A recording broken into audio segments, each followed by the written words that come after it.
We are going to go ahead and jump into our text this morning. If you haven't been with us for the past few weeks, we've been in the first chapter of the Gospel of John for Advent, and we decided to kick Advent off a few weeks early, but it officially is today. This is like our first Sunday in Advent. So you had a couple of words you wanted to say about Advent. Kind of what it is, and I think it's always good just to kind of bring ourselves back and remind ourselves of why we even sit in this season.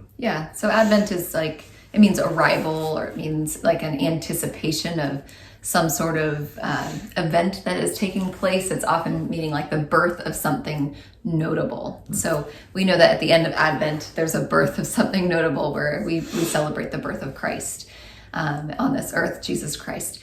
And so Advent is like a way of preparing for something that's emerging in the world, like the preparation of hope.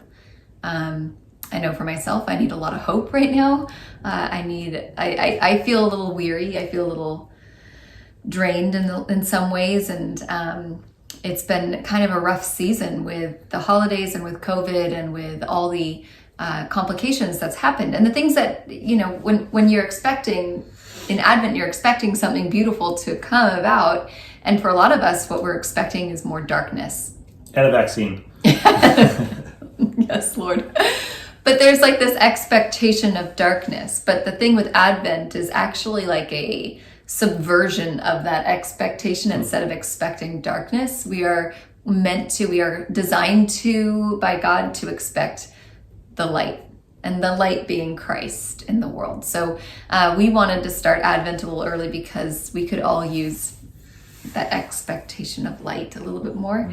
And so, that's kind of where we're at. But today is the first Sunday in Advent. There's 4 Sundays in the church calendar that bring us all the way to Christmas Day. So that's what we're at right now.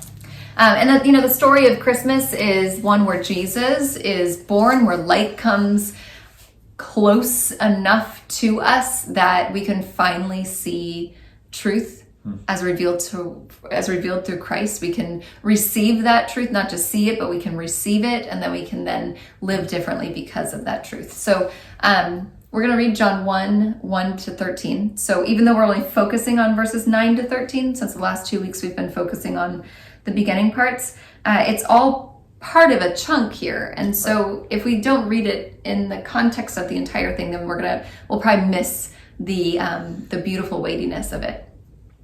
Do you want to read it? Sure. Okay.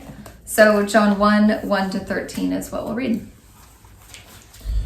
It says, in the beginning was the Word, and the Word was with God, and the Word was God. He was with God in the beginning. Through him all things were made. Without him nothing was made that has been made. In him was life, and that life was the light of all mankind. The light shines in the darkness, and the darkness has not overcome it. There was a man sent from God whose name was John.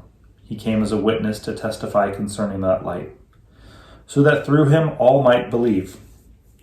He himself was not the light. He came only as a witness to the light.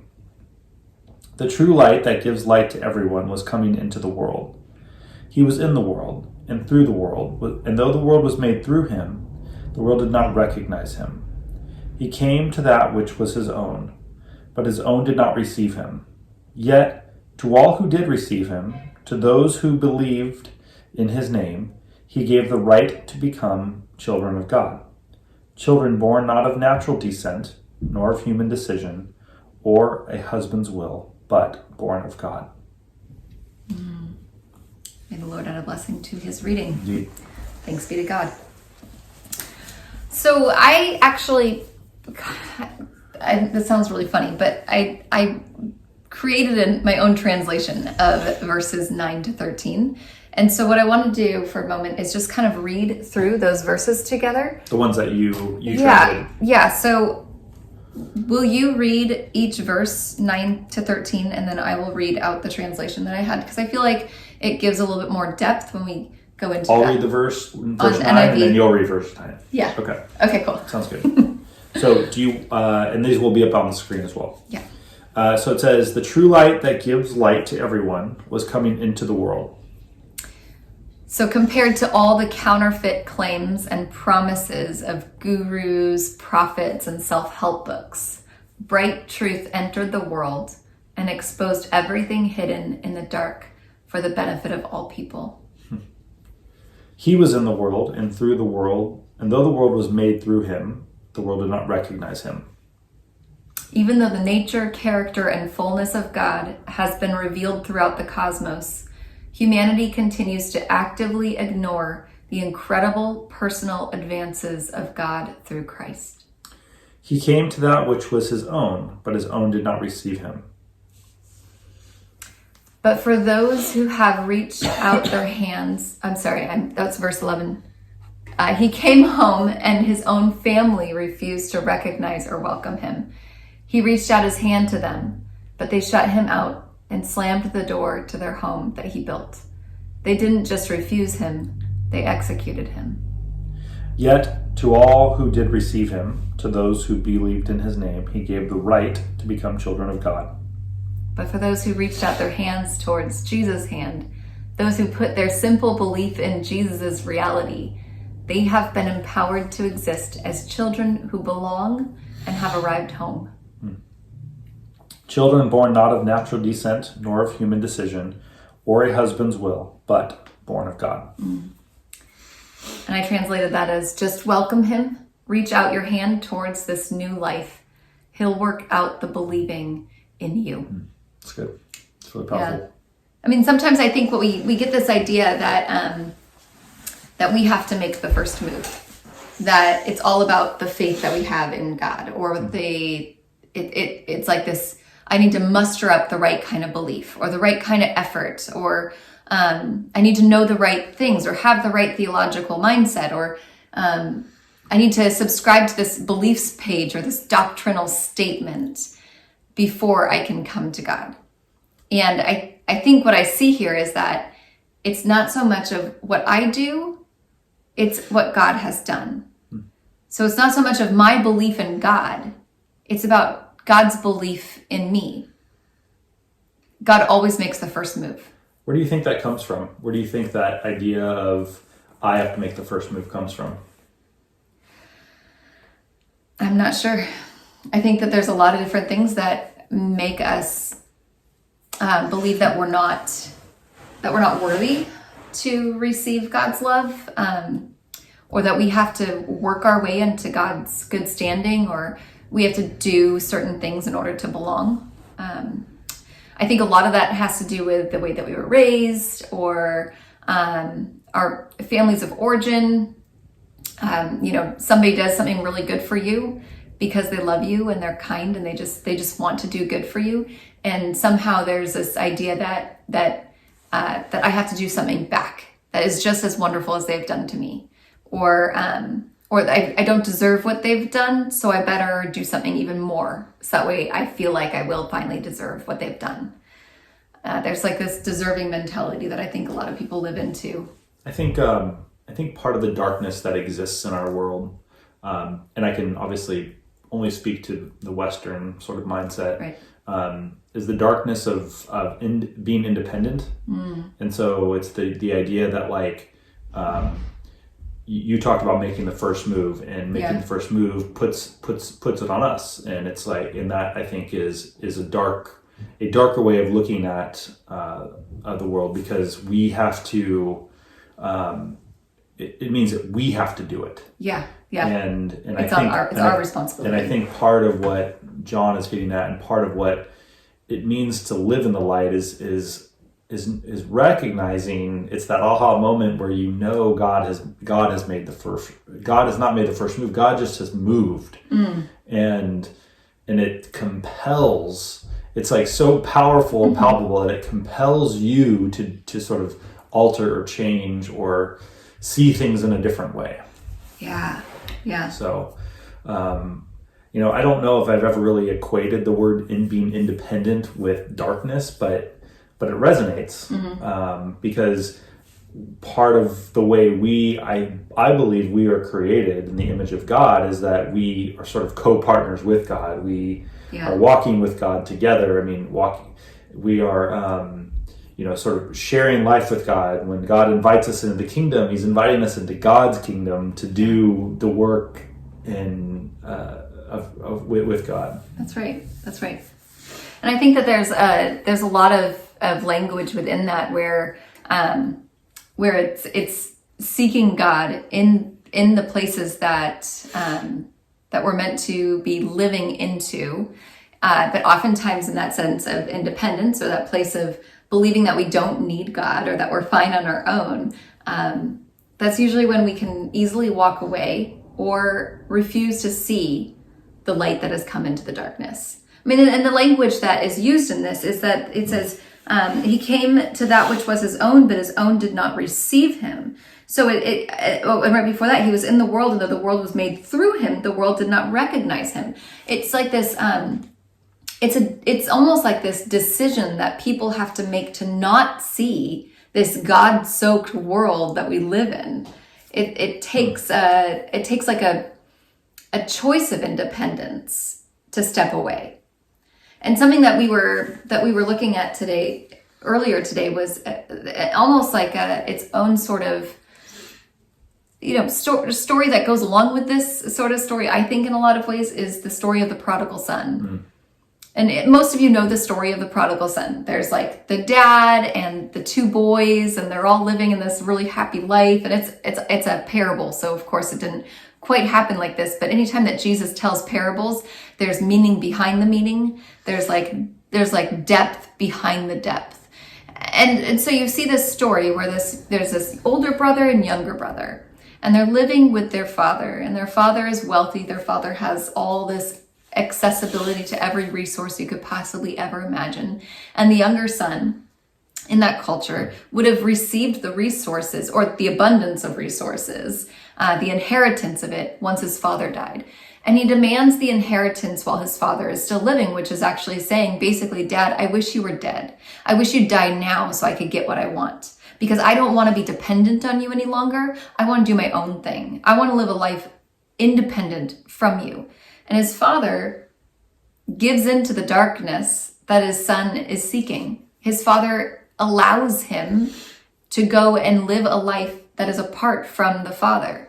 He allows his son to walk away, and he gives his son this money, and the son blows it all on coke and hookers or whatever he does in Vegas. It's not really in the story, but it does say that he blows his money. He finds himself in this place of great need. He has absolutely no friends, no community, nobody around him to love him or care for him. And he finds himself eating the slop in a pig pen, which also has significant meaning for first century Palestinian Jews. And so there's this sense of complete depletion, and he's starving to death. And he thinks, if I just go home, if I just get out of this space that I'm in and claim independence once again, maybe my father obviously would not receive me as his own, but maybe my father will receive me as one of his hired servants. Maybe I would at least have enough food to survive. And he goes. So I think the father, I didn't want to interrupt you, but did you have more? Well, I was just going to say, the way that the story ends is that he ends up on this road walking towards his father, and when he's a mile off, which his father, I don't know how old the dude was, but he must have really good eyesight, because it says it from a mile off. He sees his son that is filthy and disgusting and full of garbage and very hungry or whatever, but looking terrible. Maybe not even be recognizable. But he sees his son from a mile off, and the father lifts up his robes, kicks off his sandals, and runs full speed ahead to meet his son. And then he wraps his arms around his son, and he gives his son his clothes that are beautiful and ornate, and he gives his son his signet ring, and he says, Son, I am just so glad you're back. I'm so glad you're home. And his son's like, No, I'm so sorry. I sinned against you, and I did this. And he's like, Nope. You were dead, and now you're alive. You were gone, and now you're here. I'm just so happy you're here. Let's throw a party. So I think, so that's good. I think that's really, a really well put description of the story. And something I'd like to add to it is, so I think when the father in the very beginning, and I haven't worked all this out in my head, so we're going to work it out together. Some of the things come when you're teaching. It's just how it works. And so I think when the father decides that the younger son can go, I think the father knows something that the son doesn't know. And I think that's an important part of the story, because the father knows that the son, the father knows that he has given the son this sort of life of love and belonging, and it's his origin, it's his home. Yeah. And I think the father believes that the son actually could go, and the possibility of him returning is probably pretty high, because he knows that's where the son belongs. And so when the son leaves and he squanders, and sure, maybe comes back for selfish reasons initially, it's still the father recognizing, like, I've put all that I have in the son already, and so he can leave, and the son can the father can trust that the son can leave. He doesn't feel the need the father doesn't feel the need to have to, like, somehow convince him to be back, to stay. It wasn't like he bribed him, no. Like, well, here, just, I'll give you more, you can, whatever. He just lets him go because there's a level of certainty and belief that the father has in the son, and that the son has, like, sort of this grounding or this root that he does belong back to that household. And I kind of see it as a story of origin. I mean, the same way John he's writing some story of origin here, in the beginning was the Word. And I think it's just that, it's that subtle, provocative and profound reminder that, like, you belong. And it's, and of course that's how the story goes. And he comes back. I don't know if the father actually knew the son would come back, but I think he trusted enough that if he went off, there was still that deep sense of belonging that probably existed there. Yeah. Like the father knew all that the world offered. The father knew what the world would give to his son. And he knew that what the world offered was nothing compared to what the father offered. And I don't know about you, but I know that when I have walked away, when I have sought the world, when I have wanted to leave my faith behind for whatever it was that I was seeking in my past, it was not satisfying like it was being with Christ. No matter what I did, no matter how many things that I sought after, no matter how many, like, experiences I tried to have, or meaning-making places of my life, nothing was as satisfying as being with God. I think about our kids, and, like, we have sort of instilled a certain amount of love in our kids, that our kids know that they belong here, and we know and we trust that they can go off and do some things, but they're going to come, but they're going to return, and they're going to have those experiences, and those experiences are going to shape them, but they're going to come back. And I think it's kind of similar. Maybe it's not. Is it similar? It can be. Sometimes there's decisions that we make that are toxic to our families, and so there's something that we have to, there's like a level of protection.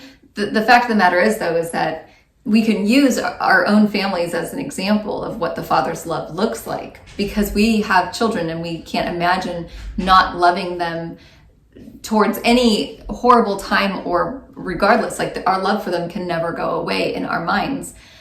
The Father's love for us never goes away. No matter how toxic or how damaging or how wrong we've lived our lives, the Father's love for us is so complete and so radical, because it's always the love that comes first before we've ever made that move. God's love comes first. And like our kids, they don't know what I know. Like they don't, I mean, no matter how much I try to convey that how much I love them, like they'll never fully know, like, but they're going to constantly experience that love deeper and deeper as we move along in life together. And there's always a new layer that they can experience and know even deeper. And but they don't know everything I know. And I think that's sort of like, I'm not trying to equate myself with God, but I think sometimes like God knows us so well that we don't know what God knows other than that which we experience along the way. So the prodigal son is that story is an origin story of sorts. And the way that it fits in, the way that we see it fitting into this story is that we see that the world, that Jesus was in the world was made through him, but the world did not recognize him. He came to that which was his own, but his own did not receive him. So he comes into this world, he comes into this home here, and instead of being received by the family, he is actually pushed out, he is not received, and he is eventually executed. And so the story of the prodigal son is that the son should have that same experience with the father. The son has left the father and has come back, and the father should be like, no, what you did was wrong. Here's your punishment. Here's the thing that you deserve. Tit for tat. This is, eye for an eye, tooth for a tooth. And Jesus he's like, you didn't receive me. You executed me, but I will forever receive you and love you. I will forever welcome you back. Come back. This is where you belong, and I love you. And so we see that Jesus and God is constantly meeting people where they are at, whether it's the prodigal son on the road and the father running towards him, or it is, another story that we looked at this week was... you mean like Jesus showing up on earth? Yeah, like Jesus showing Exactly. Is the story of Nicodemus, which is in John 3. And Nicodemus is this teacher of the law. He's this very educated person. He knows everything he'll ever need to know, or at least he thinks he does. And it says in verse 1, there was a Pharisee named Nicodemus who was a member of the Jewish ruling council. It says he came to Jesus at night and said, Rabbi, we know that you are a teacher who has come from God, for no one could perform the signs that you are doing if God were not with him. So what I love about this story is right from the get-go, Jesus who is the light, Jesus who is the light that has shined into the darkness. It shows Jesus meeting Nicodemus where he is at. He's not expecting Nicodemus to come out into like the courtyard in the middle of the day so everybody can see. Nicodemus, for whatever reason, was uncertain about his decision to meet with Jesus. He was curious enough to allow him to go meet with Jesus, but he wasn't sure if he would be received by his community if they saw him with Jesus. And so he meets Jesus at night. And instead of Jesus being like, what? You're ashamed of me? I'm ashamed of you too then. Instead of Jesus responding to Nicodemus as Nicodemus responded to Jesus, Jesus met Nicodemus where he was at, in the night, where he was comfortable. Because Jesus always meets us in the spaces that we are in and says, I love you here. I receive you here. I accept you here. I have great desire for you here. I see you. I see you here. And I don't think we're supposed to leave, or we're not supposed to stay in that one space forever. Like, I think that Jesus calls us to follow him, and it does it is a life that requires us to move, but God is the one that makes the first move. And it's not about what we do next. It's about receiving Jesus now. It's not about what tomorrow brings. It's that in this very moment, in your filth, in your uncertainty, in your educational level, in your family life, in your wishy-washy church, in your amazing theological understandings, in your greedy career, in the ways that you've caused harm, in this space that you are in right now, Jesus meets you immediately because he loves you immediately. He may have come to this earth and we refused him and we did not receive him and we missed him for some reason. We just didn't see that light. But Jesus keeps showing up and says, I see you. I see you. I see you. Do you have anything else to say? I was going to close this up here in a minute. Go. Okay. I wanted to read something that I read in my in a commentary this week, because I think it shows us a little bit of the nature of God, the character of God. And it's from this guy. He's a doctor, and it's from 1974 from a book he wrote, and he's writing about his experience as a surgeon. And it says, I stand by the bed where a young woman lies, her face post-operative, her mouth twisted in palsy, clownish. A tiny twig of the facial nerve, the one of the muscles of her mouth, has been severed. She will be thus from now on. The surgeon had followed with religious fervor the curve of her flesh. I promise you that. Nevertheless, to remove the tumor in her cheek, I had to cut the little nerve. Her young husband is in the room. He stands on the opposite side of her bed, and together they seem to dwell in the evening lamplight, isolated from me, private. Who are they, I ask myself, he and this wry mouth I have made, who gaze at and touch each other so generously, greedily? The young woman speaks. Will my mouth always be like this? She asks. Yes, I say. It will. It's because the nerve was cut. She nods and is silent, but the young man smiles. I like it, he says. It's kind of cute. All at once, I know who he is. I understand, and I lower my gaze. One is not bold in an encounter with a god. Unmindful of me, he bends to kiss her crooked mouth, and I am so close I can see how he twists his own lips to accommodate to hers, to show her that their kiss still works. I think this story has a lot to do with the nature of God. That God sometimes has to remove the sin from our lives, and it might make us a little crooked. The things that have happened in our lives, the way that we spent all of our wealth like a prodigal son. And when we come home to Jesus, to God, there might need to be a little bit of removing of the past, a little shaking out of the things that we have done.